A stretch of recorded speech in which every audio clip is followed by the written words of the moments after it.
And if you stay with us, I'm going to bring in Ayo Johnson now. He is an African policy analyst. He's joining us on the phone from London. Let's ask him a couple of questions. Ayo Johnson, first of all, it's good to have you with us. Why, for my first question, why do you think the West has been silent? Because these things obviously haven't started yesterday. These things in Egypt have been going on for the past 3 decades. How would you say the West is or can explain its stance towards Egypt for the past for the past 3 decades? Well, yes, surprisingly so. The last 30 years, may I say, Arash, many thanks for having me on Press TV. But yes, the last 30 years, it has meant that the Mubarak's government has been propped up, supported by over $1.5 billion worth of aid for him to be able to suppress his people, just so that he could sort of satisfy the United States, satisfy Israel, and it would appear that the people of Egypt are saying no more. They've woken up, they've realized, and they want to be able to choose their own leaders and have proper elections. And 30 years of misrule cannot go any further, I'd say. Of course, Barack Obama has said that, he has asked the Egyptian president, Hosni Mubarak, to, simply speaking, listen to the people's demands. But how do you assess, really, the response of the West, particularly America, to the choice of the Egyptian people? Well, I think it's very much a fear factor, fearful of the unknown, fearful of what the Egypt would look like, especially if they've supported Mubarak and his regime over the last 30 years.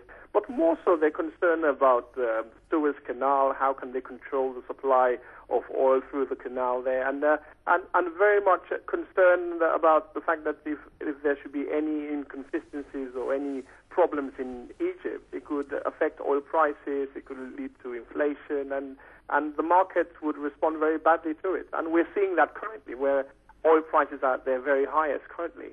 And of course, it's very much the unknown. What would replace Mubarak? What would Egypt look like after 30 years of Mubarak? And it would appear that the Egyptian people want to be able to choose their own leaders. And really, we can't say, on one hand, that the Egyptians should practice democracy, but now that they want to enforce that democracy, we want to take them back 30 years of going back with the same rules. So I think the United States and the rest of the world have got to be on the right side of history and support the demonstrators, because you can't support a dictator, and that's what has happened over the last 30 years.